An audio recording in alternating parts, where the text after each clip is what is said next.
Welcome to the Corporate Treasury 101 podcast. This is the third and last part of our full interview with Alex Griffiths from Fitch Ratings, where we discuss interest rates and inflation impact on credit ratings and the overall current market climate. Alex Griffiths is a managing director and head of EMEA Corporate Ratings at Fitch Ratings. Fitch Ratings is a credit rating agency that rates the viability of investments relative to the likelihood of default. Fitch is one of the top 3 credit rating agencies internationally known, along with Moody's and Standard & Poor's. In the episode of today, expect to learn how do factors such as interest rates and inflation impact credit ratings, how do Fitch Ratings adapt its credit rating process during times of economic volatility, how did the recent failures of multiple American banks influence credit rating procedures and overall market sentiments? And of course, like always, much more. I really love our conversation with Alex. He truly is passionate about his topic and extremely fast on answering even our most intricate questions.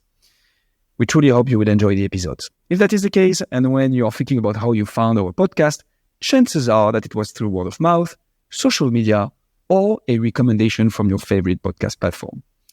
And this is our only request to you. The only way we can get more and more amazing guests and get more people to learn about Treasury is thanks to you. So if you enjoy what you hear and maybe learn a thing or two, please consider following the show, leaving a review, or sharing this episode to help others discover it too. With all that being said, please welcome Alex Griffiths.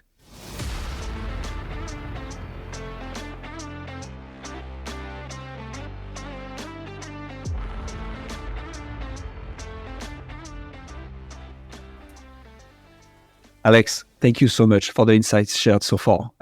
We'd like to get a little bit deeper into the current market climate on credit rating. So how do factors such as interest rates and inflation impact credit ratings, to really look at something recent and topical?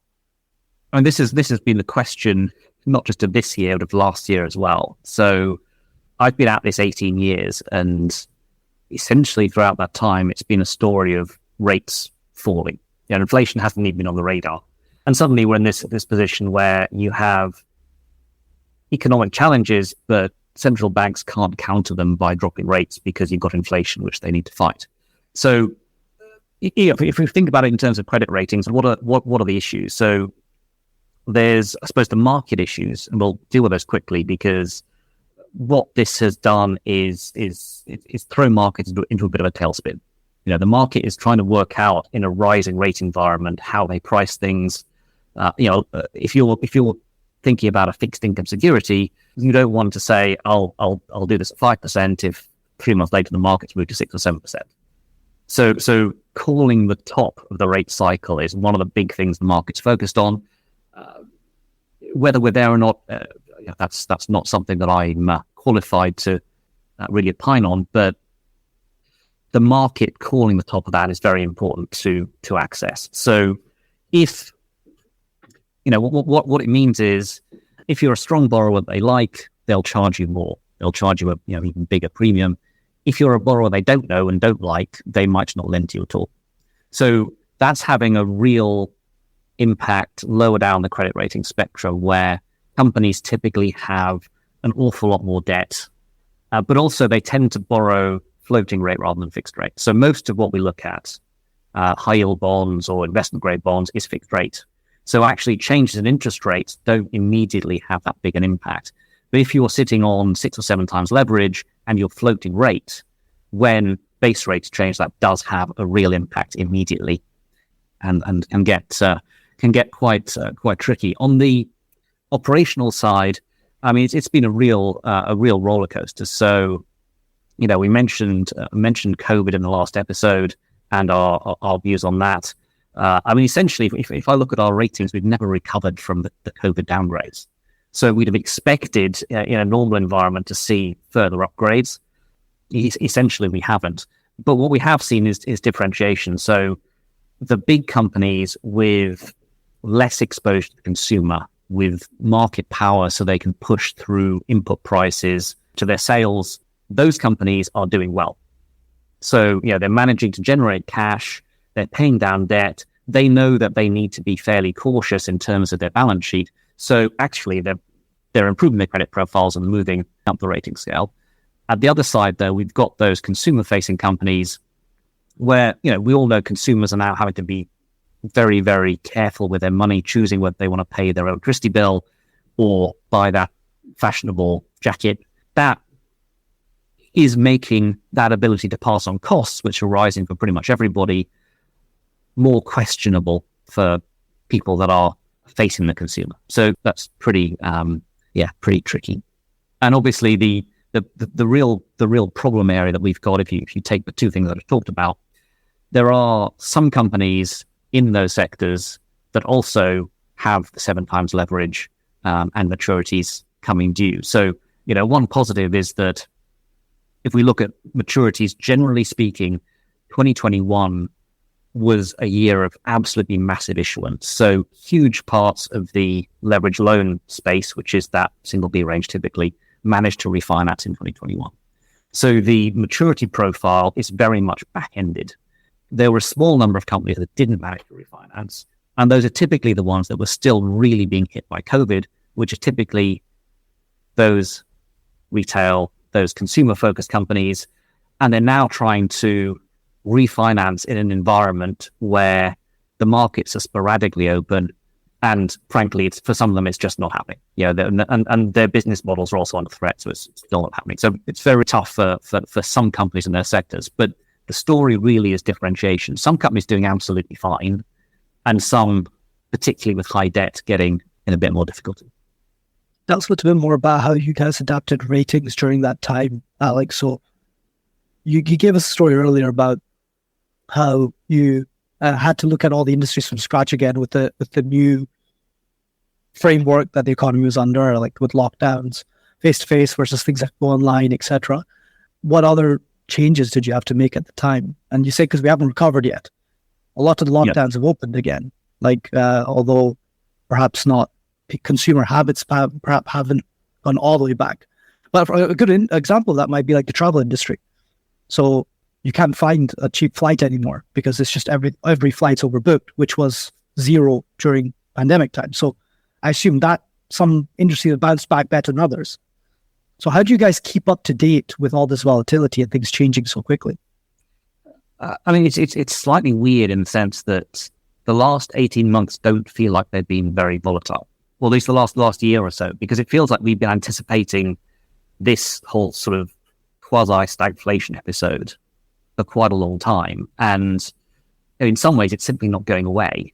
What we had last year, which was I suppose a shorter term concern, was the Russian gas situation.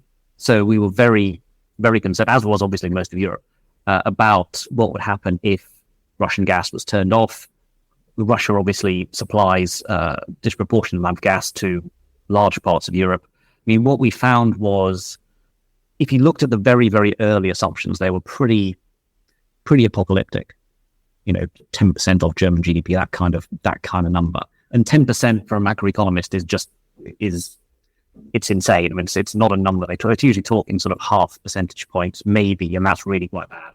So 10% is just out of this world. We spent a lot of time thinking about, okay, where's the various, where are the gas pipelines? Where can you get additional gas from? What policies are being put in place? Who's being prioritized? And we were looking at that all the way through. And we spoke to a lot of corporate treasurers after we'd done our initial homework. So we spoke to a lot of companies understanding what they were doing. And this is where, there's a selection bias, because we rate the biggest, strongest companies in the world. Now, those are the companies that issue bonds.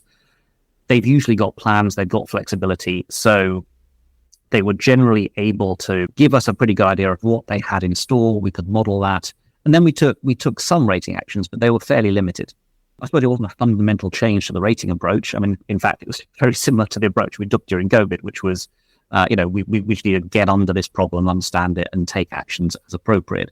But now and again, you get these things which do very much change the game. I think if we look back at the stagflation question, it's not a fundamental change to what we're looking at. We're looking at price rises, we're looking at cost rises, we're looking at cost of borrowing.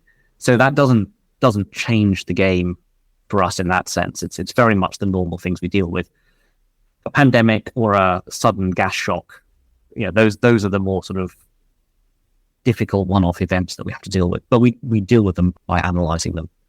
How do you take into account, or how do you see the recent events around the failure of several American banks impacting the credit rating process, if any? But we might tend to think that obviously that has a systemic impact. How do you take all this into account, and what's the effect you've seen so far? Obviously, I do corporate ratings, so I can't speak for financial institutions. So this is going to be very much from a what did it do to corporates kind of angle.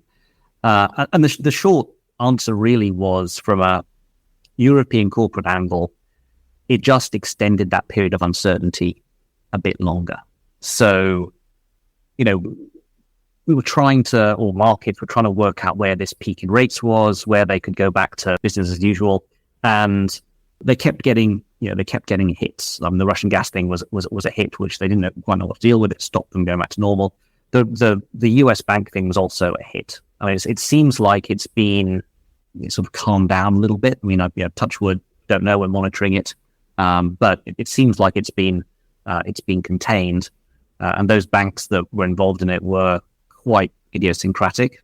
But as I say, we are looking at it. If you look at the spreads between financial and non-financial borrowings, there is still a little bit of a difference. It's not massive, but it's still there. But I think essentially the corporate market's got over that and is now just sort of moving on and moving ahead a bit more as normal. Still trying to work out when those rates are going to peak.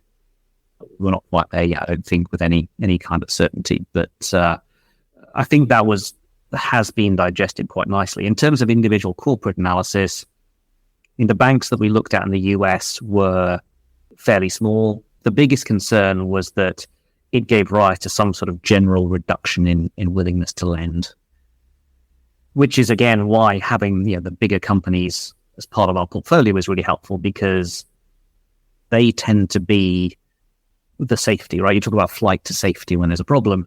Actually, the things we rate tend to be where people fly to when there's a problem. So the risk that they would not be able to borrow is probably lower than potentially for some smaller companies. So there's more of a risk to the broader economy, SMEs, than there is to the giants that we usually look at. It's less of an immediate threat than you might think. I think that makes sense in the context of the niche banks like Silicon Valley Bank in the US and some of the other small ones there. But something like Credit Suisse failing in Europe seems to have a different tone to it, no? In terms of like risk to corporates. If a bank like Credit Suisse can fail, like when we were speaking to treasurers around the time, and even now, everyone's in a panic. They don't know where to park their money. It's a very good point. I suppose Credit Suisse was documented as having quite a lot of issues quite a long time. So yes, there's a potential disruption there, and I'm sure there was a couple of days when it was a real problem, but the regulators have arranged to get out. There were certain things in that again, I'm not a bank analyst and not the person to speak to this. There were certain complexities in that which you can talk about around AT1s and that kind of thing. But in terms of did it have any impact on corporate ratings that I'm aware of, I don't think it did. Interesting. Alex, thank you so much for being on the show. Just to wrap up for the episodes, is there anything else you'd like to add on the topics that we discussed today that we didn't cover? Nothing much to add other than you can find out a lot more on all of this stuff on our websites. FitchRatings.com is fairly obvious. If you Google Fitch and climate, you can talk about climate vulnerability signals. And if you're interested, do just get in touch with us. There are plenty of contacts on the website. People can give you chapter on verse and on how a rating process works and how you can get involved. Super cool. And we'll put all the links to Alex's LinkedIn, to the climate vulnerability signals and the Fitch website in the show notes below as well. Alex, it was a pleasure to have you on. Thank you so much.